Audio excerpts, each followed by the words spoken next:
for this season, they actually leave Judy out of like 3 or 4 episodes. Then there's also a Jesse style episode where,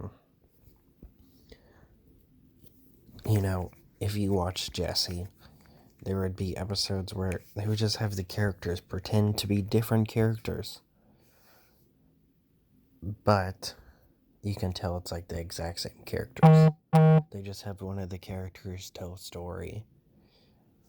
Like, oh yeah, here's this awesome king or whatever. And then all the characters will play different parts. Like, one will be a king, a prince, but it's the exact same actors. They have one of those to talk about this Agent Cleo Brown, which is very weird to see in Casey Undercover. And they also have an episode that's literally just flashbacks to previous episodes, most of them from this season. It's one where Casey needs therapy because she can't handle being a spy. So she goes to her therapist and they rehash a bunch of previous episodes. One of them from the first season, another one from the first season, and then every single other one is from this season. Some of them from only like 5 episodes ago. It's pretty lazy if you ask me.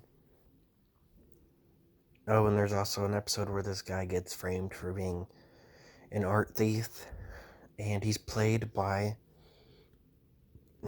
he's not actually a major character. He's only in like 2 or 3 scenes out of the 2 whole parts. But he's played by the dude from Mighty Med, Philip. And he plays a security guard.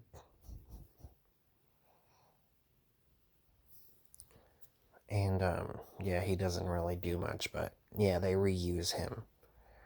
Kind of like how Horace was in Good Luck Charlie.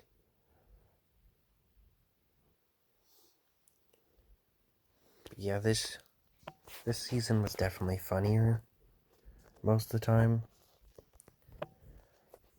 Casey dates this guy named Darius for a little bit. Then they have her break up with him because,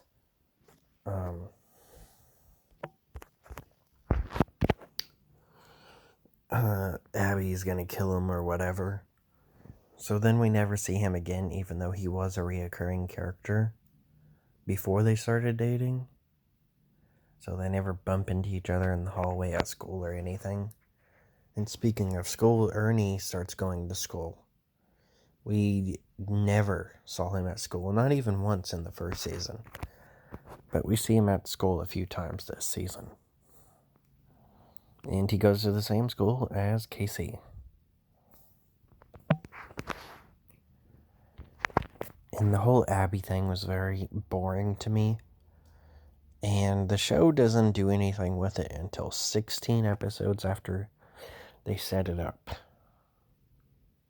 Because it has to be the big old finale.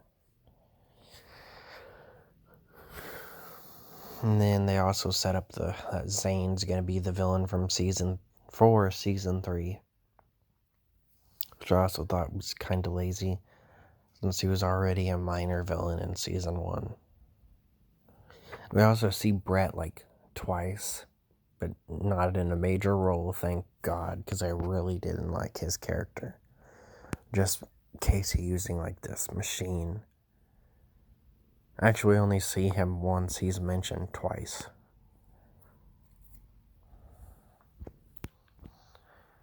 But yeah, she uses this machine that like shows your greatest dreams or whatever, and she hangs out with him on vacation on a beach, and he calls her babe, and they drink.